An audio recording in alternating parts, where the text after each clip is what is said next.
Bum bum bum ba da da dum bum bum. I've been singing that since yesterday. This is a very important video and I'm really eager to share all of my thoughts with you. Girl Meets Creativity aired last night at 8:30 on Disney Channel. And this episode was extremely important to me. I cannot even describe to you how important this episode was. It really hit home for me and I'm excited to talk to you about what went down in the episode and what I think and just open this up for discussion. I'm going to start by talking about some of my favorite quotes from the episode, and then I'm going to get into the more heavy, serious stuff. My favorite quote was from Farkle. I'm going to be pipping in whatever they're doing.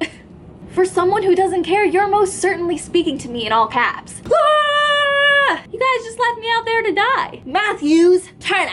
We can't solve our problems with the same thinking we use to create them. In this episode, we find out that John Quincy Adams is having to get rid of their arts programs. As we know from episodes like Girl Meets Boy and Girl Meets Maya's Mother, Maya is an incredible artist. The news of the arts being cut hits hard for everyone. Farkle wants to be in plays because his 1-year suspension is almost over. Maya wants to paint. So what happens next? Riley wants Maya to fight for her passion. Mr. Matthews, otherwise known as Corey, he brings up that the Dark Ages were a thing that happened in the past. When the arts were taken away, people lost interest in them. The artists of the world came together and began the Renaissance, and that is what ended the Dark Ages. Riley knows that Maya is an artist. Riley and Maya know each other better than they know themselves. Kind of how Maya discovered that thing about Riley in Girl Meets Yearbook. Riley is able to get Maya to stand up for what she believes in. Farkle, Lucas, Maya, Riley, and Zay decide that they cannot fight logic with logic. The school board thinks very logically, and they come up with an incredible way to stand up for what they believe in to the school board. They're young, but they are powerful. The arts are all around us. Think about how many paintings you have in your house, how many photos, how many books, how much music you listen to every day. Not a second goes by where we are not thinking creatively or looking at art or appreciating the world around us for its creative capacities. So why are arts always the first thing to go when it comes to budget cuts? I once went to a school that was incredibly focused on sports. I was a theater person, an artistic person, a creative person, and I just did not fit in. I was bullied and I was put down and it was just a horrible experience for me. It was like if you didn't play a sport, you weren't good enough. And sadly, I think that's the case in a lot of high schools. What makes being athletic better than being creative? Why are we given standardized tests that measure our ability to memorize facts? Tests that we're given don't measure our unique abilities. In the episode, Maya says, "When do we stop being able to think creatively?" Back when I was in 8th grade, I heard a man speak at a TED conference. I saw this on YouTube and it inspired me to write my own speech about why schools are killing creativity. Yes, in 8th grade, I wrote an entire speech about why schools were killing our creativity. It's something I'm extremely passionate about because we are educated out of our creative abilities. I have some points that really stuck out to me from the TED conference. These are kind of long quotes, but I think they are extremely important. There isn't an education system on the planet that teaches dance every day to children the way we teach them mathematics.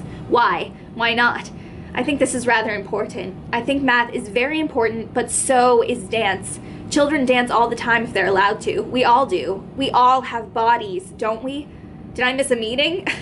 Truthfully, what happens is, as children grow up, we start to educate them progressively from the waist up, and then we focus on their heads and slightly to one side. Kids will take a chance. If they don't know, they'll have a go.